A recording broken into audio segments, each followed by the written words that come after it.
American force withdraw ചെയ്ത് കഴിഞ്ഞപ്പോൾ, കാരണം വൈറ്റ് ഹൗസ് തീരുമാനമെടുത്ത ശേഷം ഉക്രൈൻ പത്രങ്ങൾ, അതായത് സെലൻസ്കിയുടെ നാട്ടിലുള്ള സെലൻസ്കിയെ പിന്തുണച്ച പത്രങ്ങൾ ഈ സെലൻസ്കിയെ വിളിച്ച കോമാളി എന്ന ജോക്കർ എന്ന് വിളിച്ചു. അപ്പം ഞാൻ 2 ദിവസം മുമ്പേ പറഞ്ഞു ഇന്ന് അവർ വിളിച്ചു.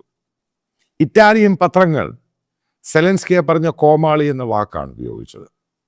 ഫ്രഞ്ച് പത്രങ്ങൾ, ജർമ്മൻ പത്രങ്ങൾ, പോളിഷ് പത്രങ്ങൾ, ഹംഗേറിയൻ പത്രങ്ങൾ, യൂറോപ്പിലെ പല രാജ്യങ്ങളിലും അവരെല്ലാം ഈ സെലൻസ്കിയെ വിളിച്ചത്, അതായത് വ്ളാദിമിർ സെലൻസ്കി എന്ന് പറഞ്ഞ് ഉക്രൈൻ പ്രസിഡന്റ് വിളിച്ച കോമാളി എന്നാണ്. ഈ രാജ്യങ്ങളെ മുഴുവൻ അവരുടെ സെക്യൂരിറ്റി പോലും നശിപ്പിക്കുന്ന രീതിയിൽ ഈ ഉക്രൈൻ പ്രസിഡന്റ് പെരുമാറി. എന്തിനാണ് അമേരിക്കയുമായിട്ട് പിണങ്ങി വന്നത്? എന്ത് കാര്യത്തിൻ്റെ പേരിലാണ് അവിടെ സ്പാറ്റ് ഉണ്ടായത്? എന്ത് ഇഷ്യൂ ആണ്?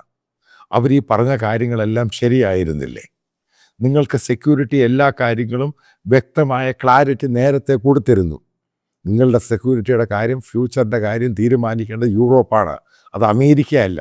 അവസാനം എന്താണ് ഉക്രൈൻ പ്രസിഡന്റ് കൊടുത്ത സ്റ്റേറ്റ്മെൻറ്റ്, ട്വിറ്ററിൽ സ്റ്റേറ്റ്മെൻറ്റ് കൊടുത്തിട്ടുണ്ട് വളരെ നീളത്തിൽ. അതായത് അന്നുണ്ടായ സംഭവം റിഗ്രറ്റബിൾ, അതിൽ ഖേദിക്കുന്നു, തെറ്റായിപ്പോയി, ഒരിക്കലും പാടില്ലാത്ത കാര്യം ഞാൻ ചെയ്തു, എന്നോട് ക്ഷമിക്കണം. ആ വാക്കുപയോഗിച്ചേക്കുവാണ്, അപ്പോളജി.